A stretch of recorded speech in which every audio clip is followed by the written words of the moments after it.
Hey everyone, welcome back to another episode of the Scrubbed In Show. I hope you've all been keeping well. This week we have with us another super impressive guest. We have with us David, who I'm sure you've probably seen all over LinkedIn, smashing it with articles on Peerr. But David's I don't know where to start. He's a surgeon, a researcher, a technologist, an innovator. He's worked and studied both the UK, US. He's the clinical leader in excellence at Inovus. Works with startups, does coaching, does so many weird and wonderful things. However, the most interesting thing, and I want to get to find out a bit more, is how you became a test driver for Toyota. So why don't we start with that, and then all the surgeon, all the boring stuff, right? Working with venture, QCapital, and all of that jazz. We'll come to later. Tell us about this Toyota thing. But yeah, before we go in, welcome to the show, buddy. How are you? Welcome to the show. That's a lovely intro. A pleasure to meet you guys. Honestly, it's been listening to your podcast for a while now, and very impressed with what you're doing. So, no, thank you. Thank you so much. Yeah, how did I become a test driver for Toyota? It's a good question. It's Lexus as well. Actually, it's good fun. Okay. It was actually through a really good friend of mine, George Williams. You might have heard of him. He takes a lot of amazing pictures for, I think, for Rolls-Royce, for Bentley, for Aston Martin. He's taken pictures for Formula One cars, etc. He's actually an incredible photographer. He's a genius. And we knew each other from when we were teenagers, and we both had obsession with cars. And he called me up one day. He said, "Listen, I've got landed this job as a photographer for Toyota. We're doing these adverts." I was like, "Count me in." I was like, "We need a driver." So okay, cool, I'll be there. So so actually most of them was just driving a Prius or when the 7-seater Prius came out, there was we had to take a Quidditch team up to Manchester and take them back and then take pictures with this Quidditch team. And it was like wild. But then, to be fair, like the fun stuff started happening when the GT86 came out. And we took that around to like different beaches and different spots. We went to the highest road, the oldest road, the steepest road, the most undulating road in the country. Oh wow! So we put mileage on some of those cars, like RAV4s and all sorts of stuff. It was good fun. Enjoyed it. No, I think that's such a quirky thing to do, and I don't think anyone expected that. So bringing it all the way back, a young David. Kind of tell us about kind of the motivation to kind of go into med school, become a doctor. Tell us a bit about that journey and kind of bring us up to speed to what you're doing currently. Yes, I was expecting this question. It's actually I was listening to a couple of the podcasts that you've done in the past, and I related to a lot of them in that my father's a doctor, and there was a lot of pressure on me to do medicine. I'm going to be honest with you. I don't know if I have to pay you for this kind of counseling session now, but it was a lot of it is based on societal and familial pressures, right? You've got to fulfill either law or engineering or something like that, your classic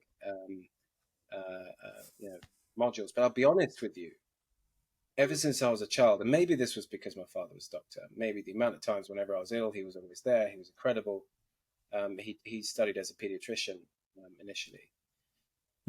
He was my inspiration. I've got to be honest. I always saw myself as a doctor. I couldn't see myself doing anything else. But saying that, I was always trying to tear things apart from when I was a child. It was like, doesn't matter whether it was like a laptop or a computer or just even some of the toys. I wouldn't play with the toys. I'd just take them apart. And I noticed, very early on that I actually had this passion for engineering and building things. And it was interesting getting into medicine. It was like, well, is this the right thing for me? I knew deep down it was. I love to help people. I'm a very empathetic and sympathetic guy, but also, I was very hands-on. And that's, I think, where, the idea of surgery and wanting to go down that route. Because I'll be honest, throughout med school even, I was, debating. I quite enjoyed psychiatry as a topic. I quite enjoyed rheumatology at one point because I did a BSc in immunology before I got to medicine. And I guess there were aspects of everything kind of boiling together to point me in the direction of doing surgery eventually because of my engineering like core. Closet engineer is the way I put it. Yeah, fair enough. No, it's interesting you said that. A lot of people, in addition to having this passion to help people to be a medic, maybe exposed to a lot of physicians in the family household, they also had this other side of them. You know, it's an always stuff like creativity, drawing, painting, dancing, and for you it was kind of technology, which is interesting. And somehow they've managed to kind of combine it towards the end of their career after med school, foundation training. Um, Tell us a bit more about foundation training. You know, when you hit the shop floor per se, how was it? Did it live up to expectations? Because I know even at med school, we're infatuated with, we couldn't wait to get onto the wards. Now we regret it, right? We want to go back to being a student. But tell us about that experience. That's a good question. I mean, look, I worked hard at med school. Not initially. I'm going to be honest with you. Initially, so to give you a bit of backdrop, I didn't get to med school the first time. Okay. I was one of these people that had predicted 5 A levels, A stars or A's, whatever they were at the time. And I'll be honest, I rested on my laurels and I was too busy hustling. I was creating all these little devices and selling them on eBay. I was a bit of a power seller back then. And I distracted myself. I didn't study too hard because I'd rested on my laurels. This is what's key here. So I ended up getting into biomedical science, and I immersed myself fully into every possible society and did everything I possibly could. I ended up taking a sabbatical year, working in the Students' Union, and then got my medical place. So by then I was at this medical school in St. George's for 4 years already. And so I started my 5th year there as a graduate program. And, I was like, okay, this, the graduate program is very much a capture all for all the clinical basic science in your first year. It's like a crash course in 365 days. And I'd already done it for biomedical science. So I'll be honest, for the first few years, I didn't work that hard. But towards the end, I realized, look, I actually want to do the best I possibly can. I worked as hard as I could. I studied with some of the most intelligent people, working late into the night, and doing everything possible to give us the best chance. And I did okay at med school, gave myself a decent score from the med school side. And then came the Hogwarts sorting hat, which is the SJT. Yeah, man. And I'll be honest, I didn't, I studied for that as well. I will be honest with you, I studied as hard as I could, but back then it was very early on. We didn't know which were the best books or banks, etc. I think we were one of the guinea pig years. And so I got my third choice foundation program. I had to travel a little bit out into Hampshire, Basingstoke Hospital. And it was, surrounded by very cool people there, I've got to say. It was tight-knit community. We were probably one of the last of the, we all lived in halls on site and worked in the hospital together and went out together and those kind of things, which nowadays is unheard of, right? So I had a great time there. I learned a lot as well. Some of those firms were so hard, one of them was run like the army. I'm going to be honest with you. And so I learned a lot about myself, how much I could push myself as well. But I will be honest, it came to F2 and I was really focused on orthopedics and surgery by then. I realized that I wasn't going to get that with my mainly community-based subjects for F2. So I don't think you could do this anymore, but I actually left the foundation program. Oh, wow. And but before I did, I found a mentor. And this is what's really key, I think, throughout most of your podcasts, is finding a mentor that takes you under their wing, that obviously sees them and you in some regards. And I found Prof. Adrian Wilson. He was an incredible orthopedic surgeon. He still is. And he took me under his wing. He taught me everything that he knew about knee surgery, and I became a research fellow for him. At that point, I then began to work at UCL. I applied for a job at UCL as a standalone post under Prof. Haddad, who's another amazing orthopedic surgeon, and learned so much from him and his team. And I was lucky to get all my kind of alternative forms signed, and I worked very hard to do all that. But again, I don't think that's possible now, but I would consider myself super lucky for doing that. And obviously, element of hustle involved, but I really tried to make sure that I gave myself the best opportunity to learn as much as possible in orthopedics. So it was an interesting foundation program. The first half was was difficult. The second half was more what I wanted to do. So couldn't complain. David, so at this point, right, just a quick question. So throughout med school, throughout foundation year training, and then starting orthopedics, right, for someone who likes to push the boundaries, bend the rules, tear things apart, did you at any point think that it was all very regimented, boxed in guidelines?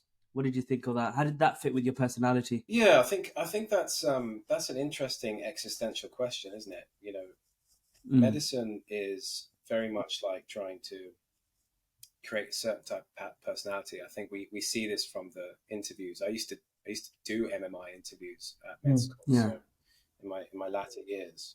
And I noticed like our mark schemes and our questions are basically designed to find a particular kind of person or mold them into that person by the end of the process.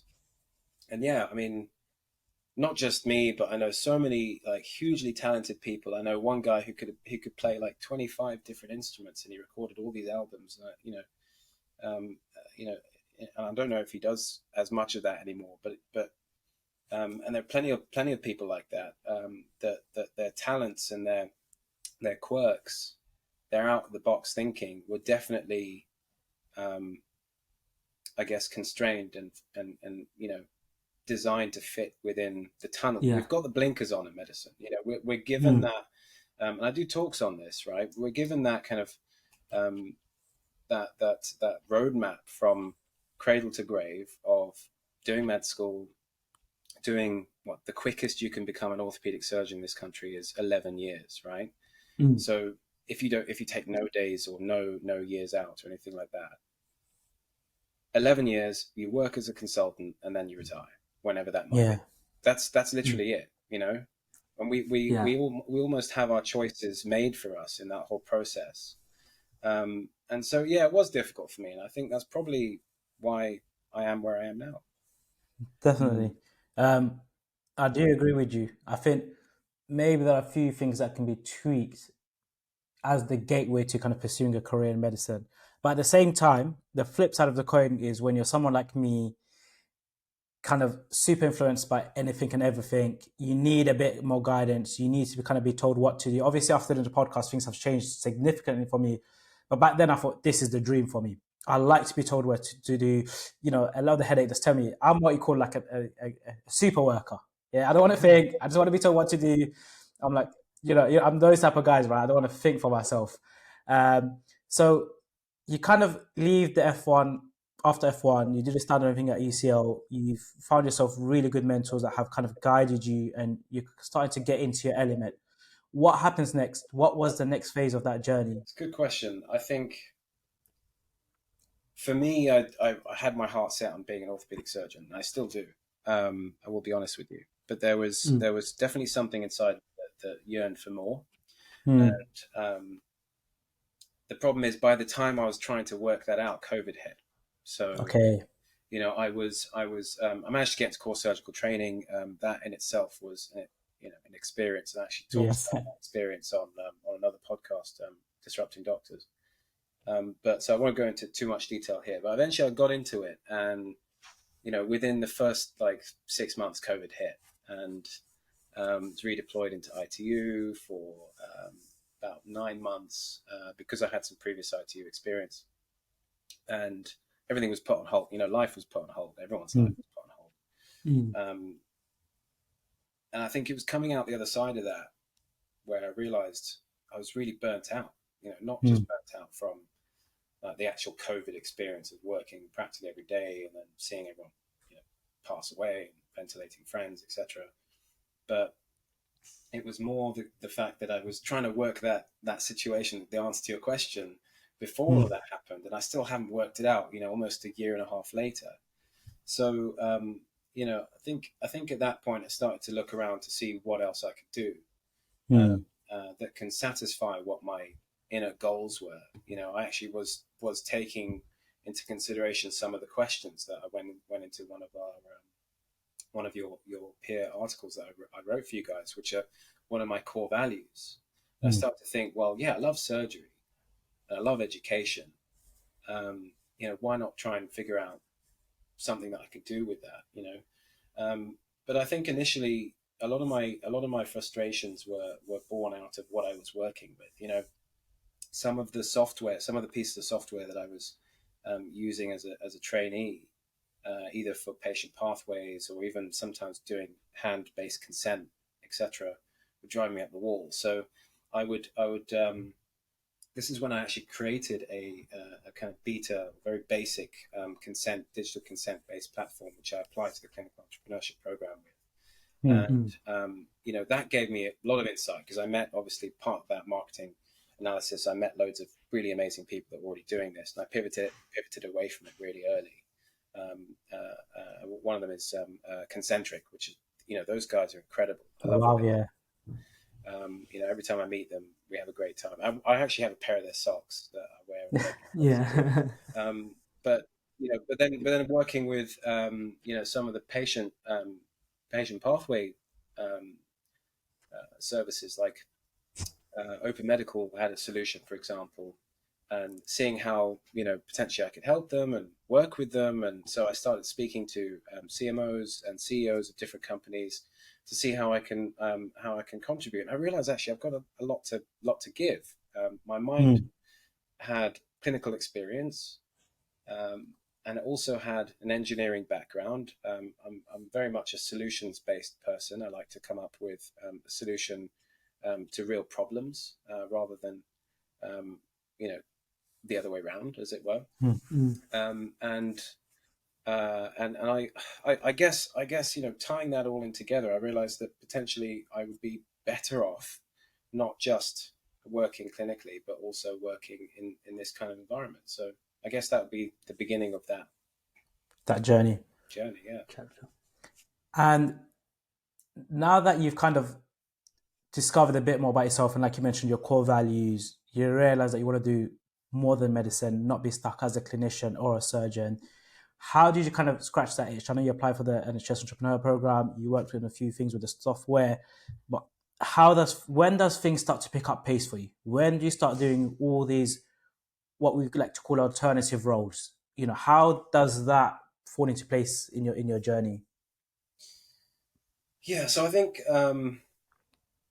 initially, you know, there's a lot of academia to my background, and so I'd already been working really hard on that throughout med school and throughout my medical career. And I realized that I really wanted to do something that was still based on academia, education, and still related to surgery. And that's, you know, relating this back to that question, what are my career core values?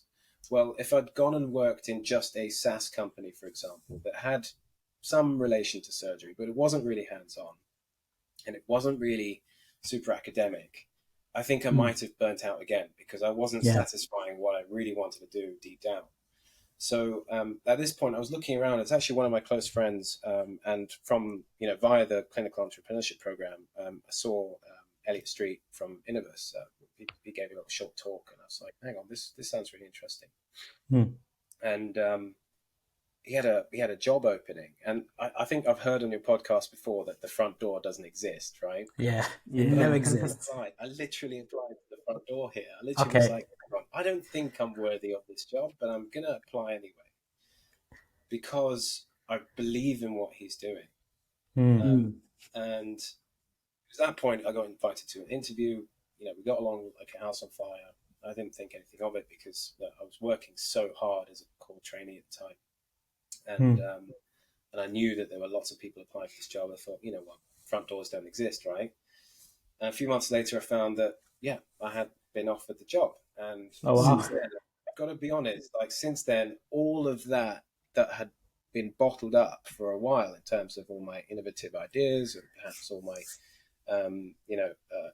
my closet engineer, as I said earlier, all of that has now flourished and grown. I've got to be honest, you know, Inovus and the team gave me a strong platform to grow from. When we talk about what growth is, you know, it could be measured things or unmeasured things. For me, it's been in a multitude of factors since then. I've really enjoyed what I've been doing there. You know, I've been able to apply surgery, apply academia, apply education. I've done so much more teaching even on that as part of this role, whilst also building new products and exercising my engineering mind, whilst also exercising my marketing and commercial mind, whilst exercising even business strategy. It's been amazing. It's been incredible. I want to talk a little bit about Inovus, right? How has Inovus created that work culture for you? So you've talked about the bottle lid essentially being opened, right? A lot of our listeners will be entrepreneurs, have their own startups, their own companies, and they'll want to form a team eventually. And Inovus have clearly recruited you, and they've taken the cap off, and you've really started to come into your zone there. What is it about Inovus? What do they do so well? This is a key question, and this is now now that I'm in a position where I'm now advising startups through QCapital Ventures, which I started with a few friends. One of the things that we focus on is ensuring that that you could have 10 people apply for a job, right? And 9 of them have incredible CVs, but you only get along with one of them that doesn't have the best CV. Well, I would prefer to pick the one you get along with. You can teach them a lot of the stuff or the gaps in their CV. If they don't know how to fully code, well, you could probably teach them that. If they don't know how to, write publications properly, but they've got a few, we can teach them those things. The whole point of bringing someone into a role is not bringing someone who's absolutely perfect and can do everything. Yes, there are, applications to that, but I think the whole point of these kind of roles is to find someone that you'll get along with, that you can nurture and that you can grow. And that's what I got from Elliot Inovus from day one. Even when he was calling me saying, look, please come and join us, you'll learn from us. And I think that's probably what sold it to me. It wasn't that, this job is well paid or this job is whatever, because,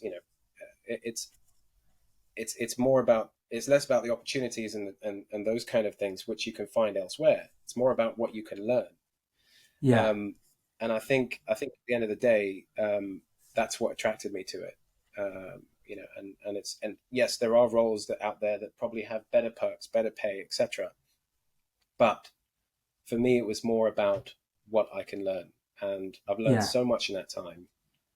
And when it comes to culture as well, one of the things that I say all the time, we all say this actually, it's like working with friends. It doesn't feel like you're working with colleagues, or it doesn't feel like work. The meetings that we have, sometimes we have 21-hour days. Genuinely, we were at a conference a few weeks ago where for 7 days straight,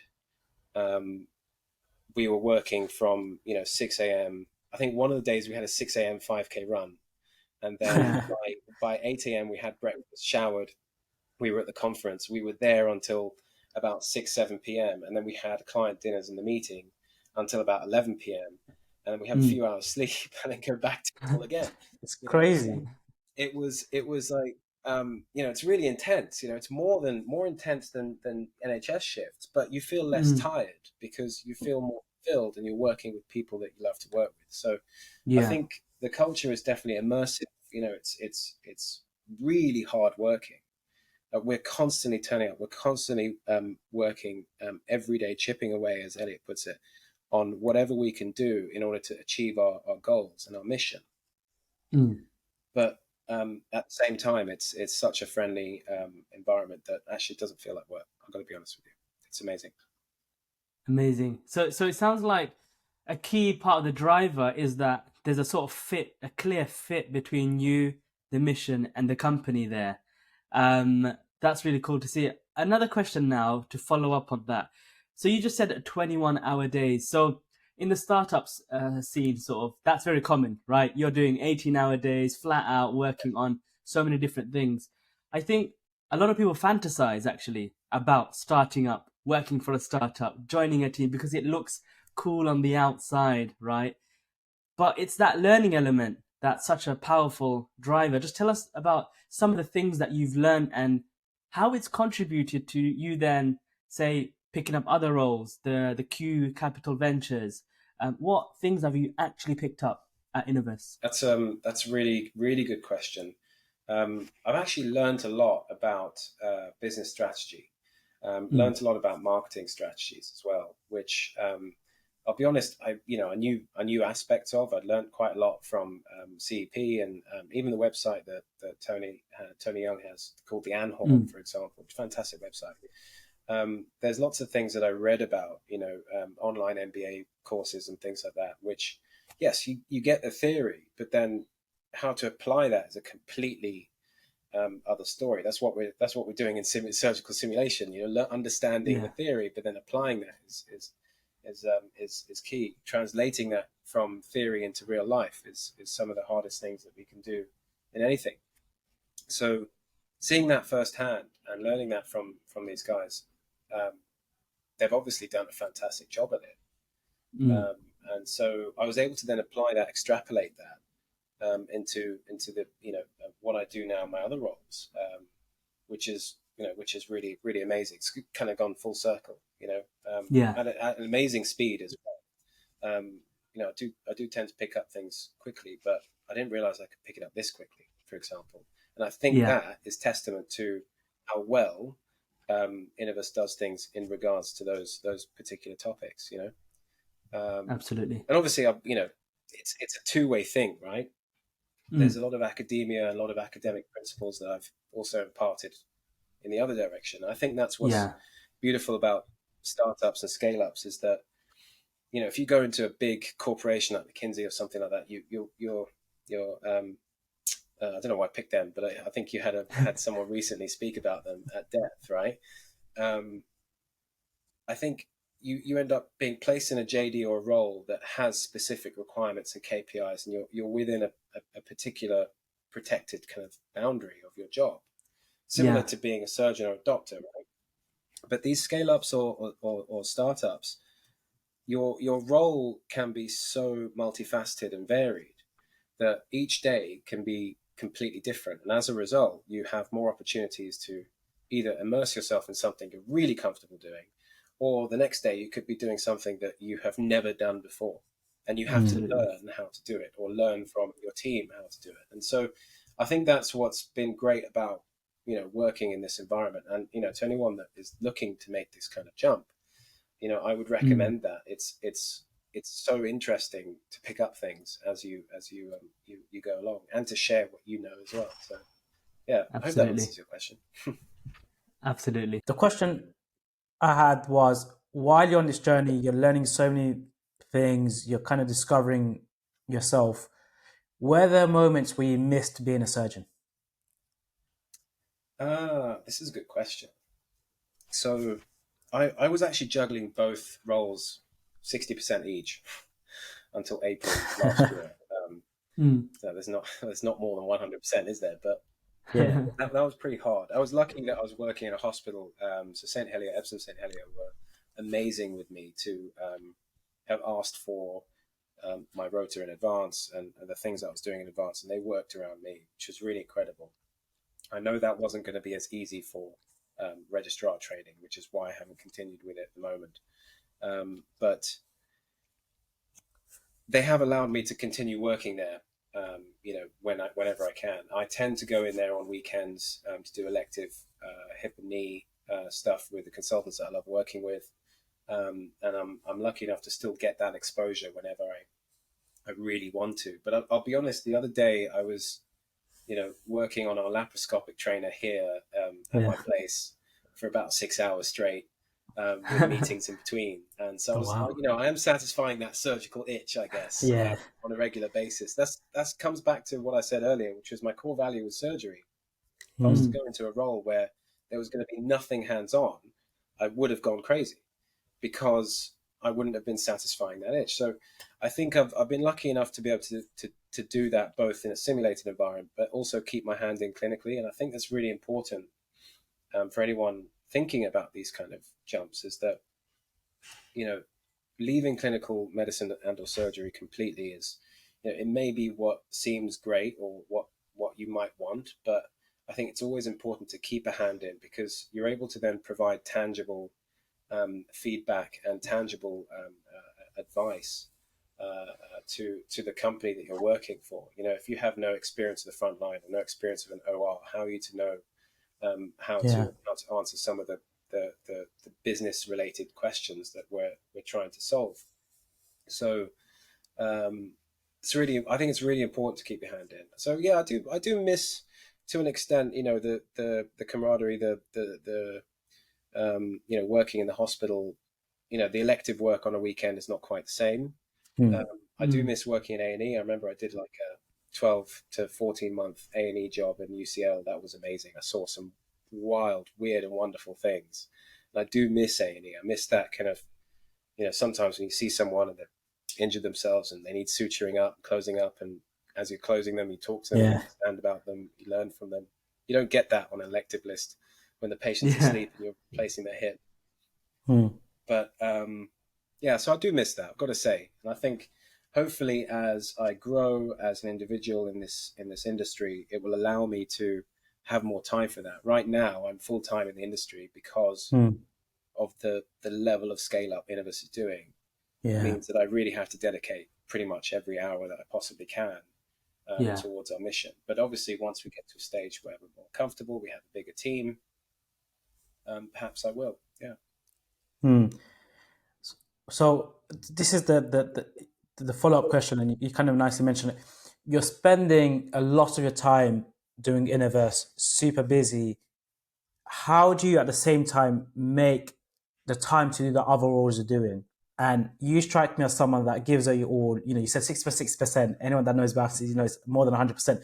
If you're fully committed and kind of, killing it on the Inovus side, how do all of your other ventures and projects? I know you had like a humanitarian organization for war-torn countries, advising startups. How do you do all of that stuff? Make it make sense to me, David. Someone said, "Do you sleep?" Once I was like, "Yeah, I do. I actually work. I have been sleeping more because I've been doing less night shifts, obviously. But no, it's actually really hard. It's really hard work. I've got to say there are a couple of like basic things that I do, which is having a really tight calendar. If I showed you my calendar, it's ridiculous.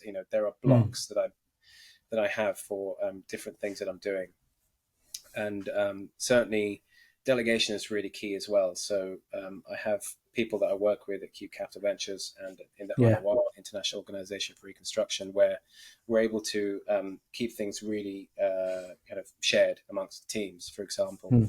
And, certainly with Inovus Medical, sometimes it can be more than just a weekday thing. It's a weekend thing. So then it becomes about where can I squeeze in time to focus on other things, whether it be early in the morning, late at night. There are times where I'm sitting on my laptop, like in the middle of the night, doing stuff for other roles. Or, even tonight, for example, midnight tonight, I've got a deadline for a paper that I need to give feedback on, which is based on one of the WHO roles that I have in research education at Peerr College. And that means that I don't have time to look at that today. I'm going to have to look at that late in the evening. And so I do really make the most of every moment. Sometimes even when I'm in the gym, I know the gym is meant to be a place where you switch off, but sometimes when I'm sitting there trying to catch my breath in between sets, I will quickly open my phone and hammer a few emails or write down some notes or something. So I guess the way I'm trying to put it is I make the most of as much time as possible so that I am able to tick the boxes of what I'm trying to do. And it's not always perfect. Sometimes things do get neglected for a week. So, for example, there hasn't been a huge amount of work on the IORs since January. And as a result, I know that's going to pick up a little bit later on. But it means that I can focus on some of the crucial things that's happening now in Inovus, etc. So it ebbs and flows in terms of what is getting my most attention. But at the moment, I've got to say, what I'm doing in Inovus academically, going around presenting all these conferences, gathering this data, trying to also work to build, funding for PhD students and helping the evidence base behind surgical and healthcare simulation. It's such a passion of mine that I put so much energy into it anyway, naturally. And if you love it, it doesn't feel like work, right? Yeah, I think the one thing I was going to say is, obviously there's always an element of being organized, kind of schedulers, maintaining your time and everything. But I think for someone like yourself who really enjoys the work, it doesn't feel like work. It's like play. Hence why you're able to take on all of these roles. And if you think about it, they're all kind of aligned. They're all aligned with your core values, your core mission. And one doesn't take away from the other. If anything, they all kind of compound together, make you as a better individual. Tell us a bit more about kind of the humanitarian work you're doing in kind of these war-torn countries. I know you had, a big play with the Ukraine stuff. How did that idea come about? Because philanthropic, charitable, I feel sometimes has a certain personality, a certain mission, value, whereas kind of a commercial side with Inovus, how do you make that decision? Where did that all come about from? So it's a good question. Just by the way, to follow on, a lot of this multitasking ability, I've got to be honest, I didn't have until I worked Okay. as a doctor for 8 years. You guys know what it's like on the wards. Yeah. You can be torn in 10 places at once. The amount of times I've said to the nurse or to my reg, be like, look, I can't split myself in two yet. But when I do, we'll all be billionaires, right? But it's true. You're literally torn in so many different directions. You gotta, I guess, check and balance yourself in terms of what's clinically and what's time important, and the combination of the two. It's really tough, and I think that prepared me for being able to do this. 100%. But back to the humanitarian stuff. After working with the WHO and Imperial College and seeing what they do, it's very inspiring. It's really inspiring. And I've always, even what's happened in Turkey yesterday, it's just completely torn me apart. And I think we're going to have to kind of see what we can do over there and focus over there. It's really heartbreaking. Like, genuinely, it was like close to tears last night.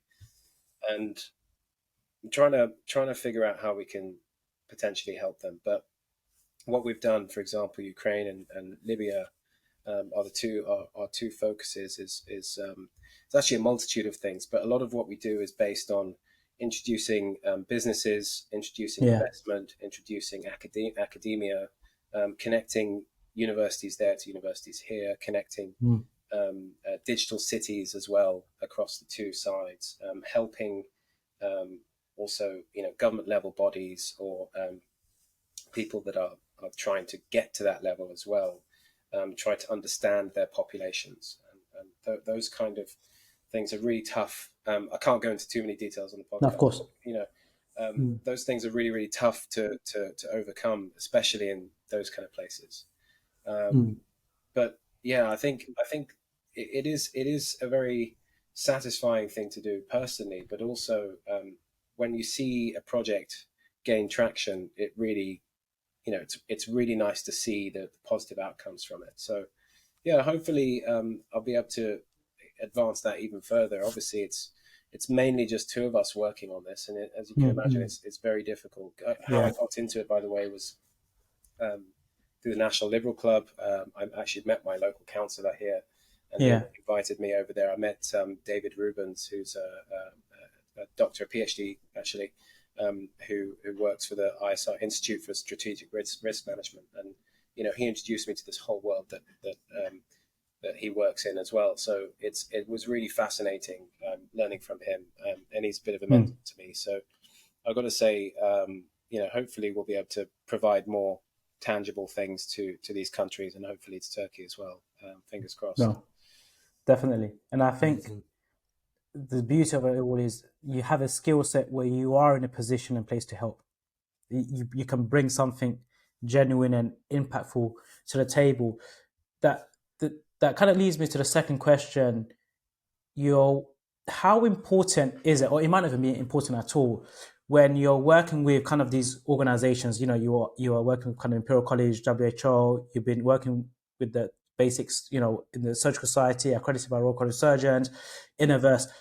How important is it having kind of these credible organizations on your CV, or having that experience? Do you know what I mean? Like, is it valuable? Is it a waste of time?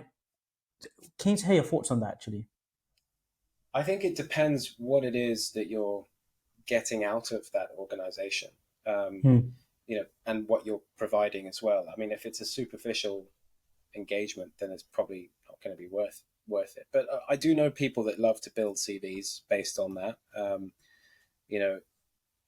I think there is an element of that with anyone, right?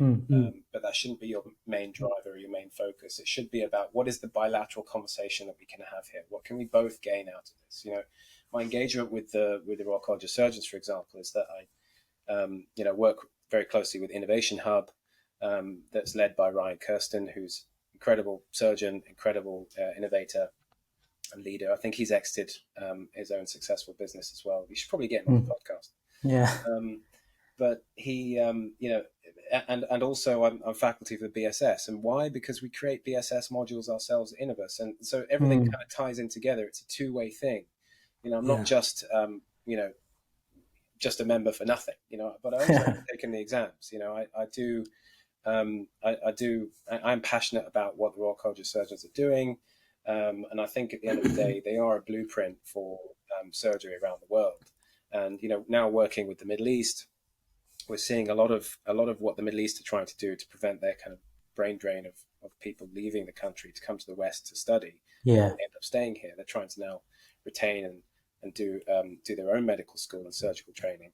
Well, they don't look at the American College of Surgeons; they look at the Royal College of Surgeons. Yeah, that's true.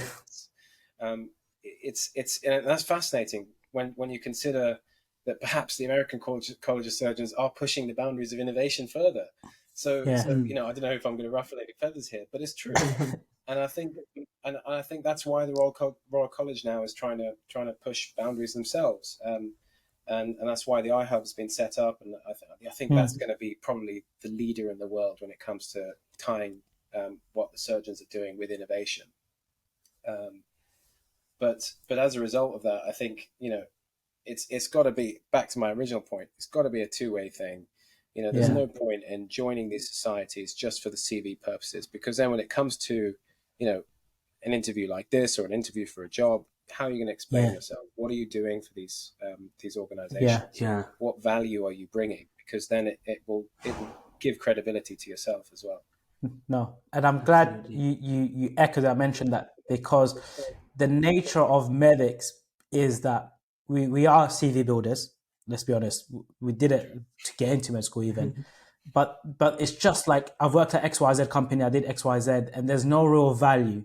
And then someone comes to you with a project and an idea, and you look at the CV and like, hey, you'll be perfect. And then you speak to them and it's like, yeah, do you know what? I just did the abstract for this paper. Do you know what I mean? It wasn't a substantial piece of the work. So yeah, I agree with the whole value needs to go both ways.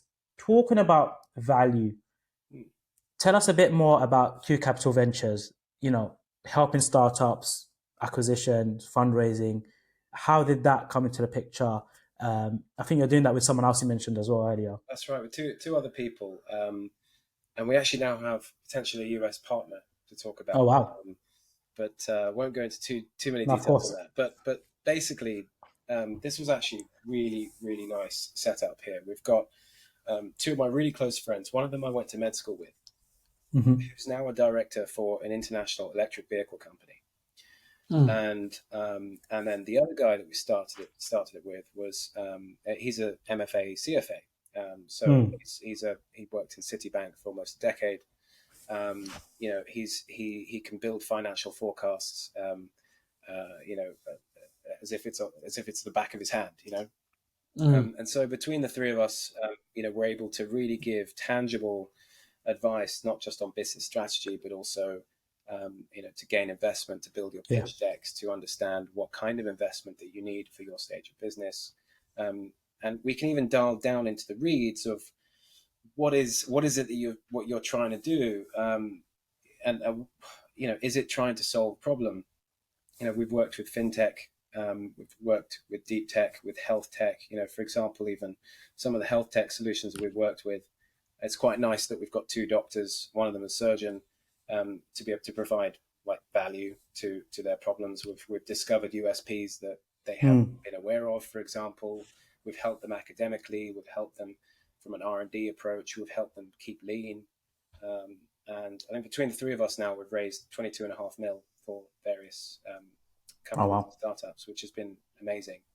And we're actually looking ahead now to the future to build an even stronger portfolio with a US partner, which is really, really exciting. I'm sure hopefully I'll come back and tell you about that one day.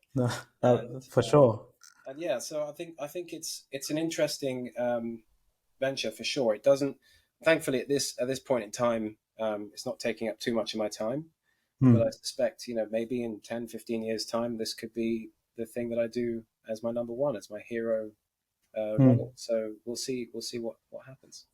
No, of course. And Well I said. think what it seems like is you've surrounded yourself with really good, talented people. Like all the projects you're working with, even with Inovus and Elia, who had on the podcast, even with Q Ventures, you somehow seem to attract or be in the company of really experienced, passionate, genuine people. And obviously, the question is, what is the importance of having a network, right? Obviously, you're living proof of the importance, but for someone that's listening who is in the books, banging out, hip after hip in the theaters, and probably wants to have a startup of his own one day, what is the value of a network, and how do you build a network? It's a good question. Look, your network is your net worth, right? Isn't that like some hashtag Yeah, somewhere?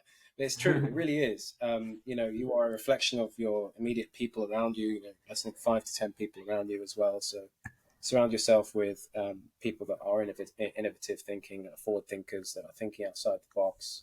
And how do you meet these people? Well, for example, last week there was a SOMEX talk where there was lots of yeah, networking opportunities going on. I think even during the talk, at the end, they were asking who's recruiting. Put your hands up and yeah, tell the crowd what you're trying to recruit. And that's how you meet people. And I think these kind of networking events, whilst they are really amazing opportunities to network and maybe get some food, they're also really, really like one conversation could change your life. yeah, And I think that's what's really key here. But it's easy to be distracted by those kind of things. If you have a focus, if you have an idea and you want to build that idea, and perhaps going to these networking events might not be the most crucial thing. But then if you distract yourself with those things, then you end up not focusing on what you're trying to build. Yeah. And so it becomes more about what should you attend. And so I think everyone's unique situation is unique, and it depends on what it is and what your goals are. If you want to become an advisor, perhaps learning as much as possible and going to all these events is really great. If you want to nurture your own idea, then perhaps going to the scientific conferences or to the academic conferences based on that idea might be good to understand what is the need, what is the clinical need, for example. And yeah, it's this is face-to-face stuff, right? yeah, I haven't even talked about LinkedIn and social media and Twitter. Twitter is very academic, Yeah. right? yeah, Trying to understand what are the academic gaps in a particular piece of technology. Twitter's your one. LinkedIn is just the most amazing business networking social media that I've ever seen. It's incredible. I've met some fantastic people on there. Even meeting business partners on there has been yeah, been crucial. And also sometimes those serendipitous chats that you have, like I met my counselor at the coffee shop downstairs who introduced me to the next door, like that was by pure sheer luck. yeah. No one could have predicted that. I think might have been wearing my pajamas at the time. I don't know. These kind of things. You just have to be open and ready to talk to people. I would consider myself a bit of a introverted extrovert. So conquering your inner fear of speaking to people and going around at these networking events is also really key. And so there's a psychological aspect to it. I never used to post on LinkedIn or anything like that until I start to realize actually there is value in doing that. Maybe even just posting what you're doing this week, for example, even if it's just Yeah. clinical stuff. It Yeah.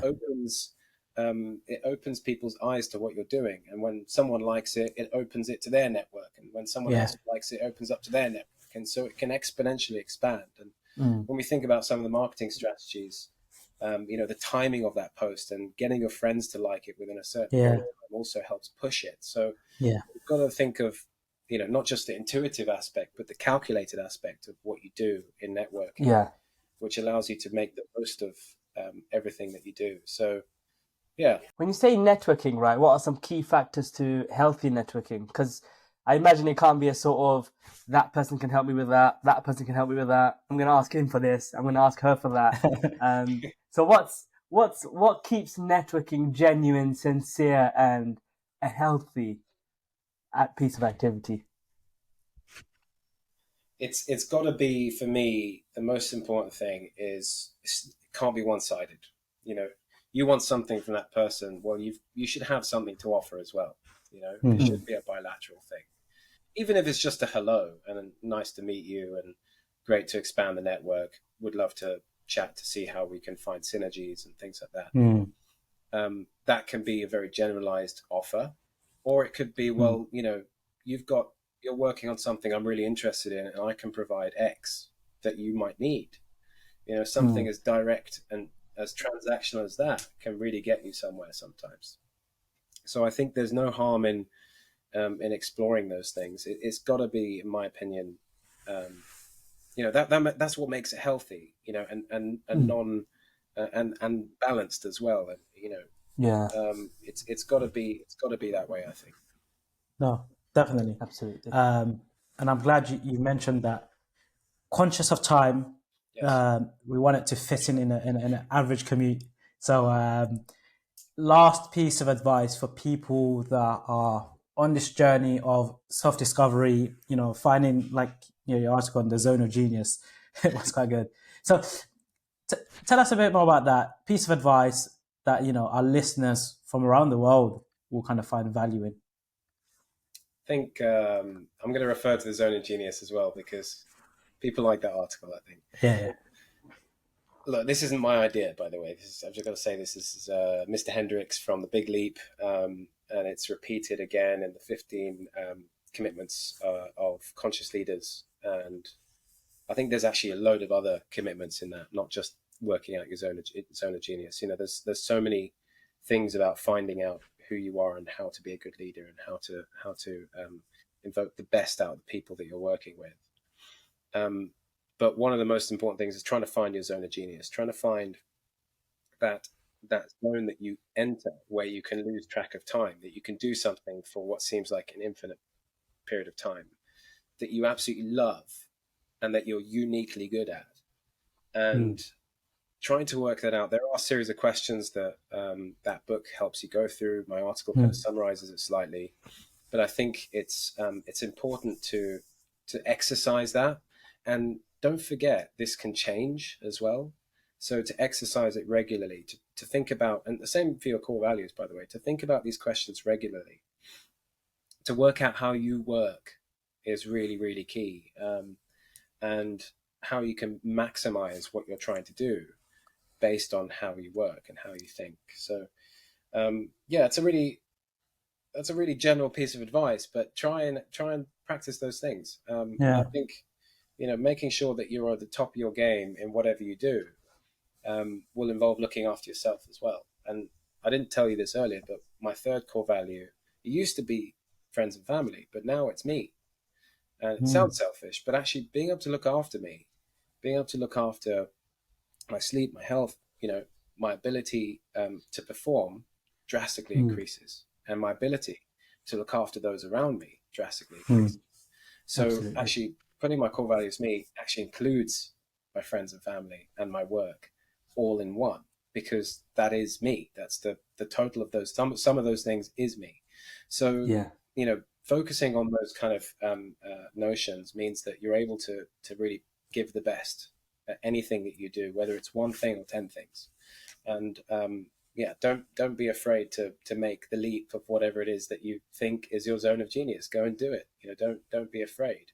As long as it's with your gut instinct, but also calculated at the same time. The best athletes, the best musicians, they're not just talented and they're not just calculated and they haven't just practiced. They've done both. They've got talent.